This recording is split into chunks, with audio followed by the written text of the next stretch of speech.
আগামী 1 থেকে 4 মে মুম্বাইতে বসছে প্রথম world audio visual and entertainment summit ওয়েবসের আসর। কেন্দ্রীয় তথ্য ও সম্প্রচার মন্ত্রক আয়োজিত এই শীর্ষ সম্মেলনের অঙ্গ হিসাবে রোড টু গেম জ্যাম প্রতিযোগিতার আয়োজন করা হচ্ছে। ক্রিয়েট ইন ইন্ডিয়া চ্যালেঞ্জের আওতাধীন এই প্রতিযোগিতার সেরা বাছাই 10টি গেমের অন্যতম সাইলেন্স স্কিলস। এই গেমের স্রষ্টা কলকাতার আভাস বিশ্বাস এবং তার সঙ্গীদের অ্যাবসার্ড সফটওয়্যার নামক দলটি। কলকাতা দূরদর্শনকে একান্ত সাক্ষাৎকারে আভাস জানালেন তার ওয়েবসে অংশগ্রহণের অভিজ্ঞতা এবং আশা আকাঙ্ক্ষার কথা।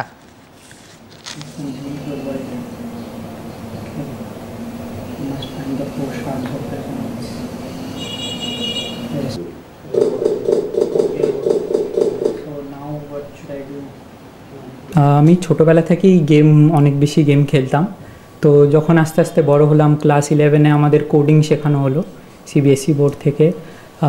তো তখন আমি দেখলাম কি গেম খেলার চেয়ে বেশি গেম বানানোর তো আরও বেশি মজা।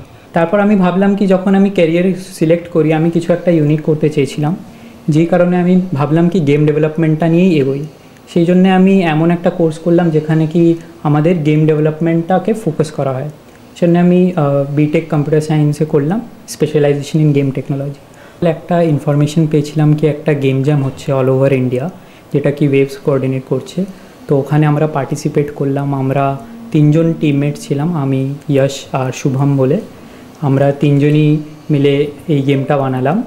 আর 2 সপ্তাহের মধ্যে এই গেমটা বানিয়ে আমরা যখন জমা করলাম তখন আমরা কল পেলাম কি আমরা টপ 20-তে সিলেক্ট হয়েছি।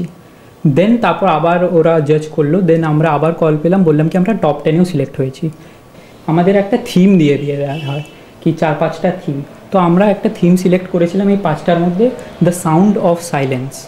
মানে সাইলেন্সেরও একটা ইম্পর্টেন্স, সেই জিনিসটা আমাকে একটা গেমের থ্রু বোঝাতে হবে।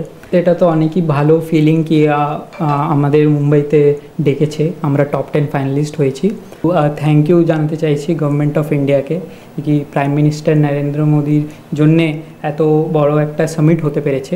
এই সামিটটা শুধু গেমেরদের জন্যেই না, বাট অডিও ভিজুয়ালস এবং সিনেমাটোগ্রাফিদের জন্য অনেক বেনিফিট।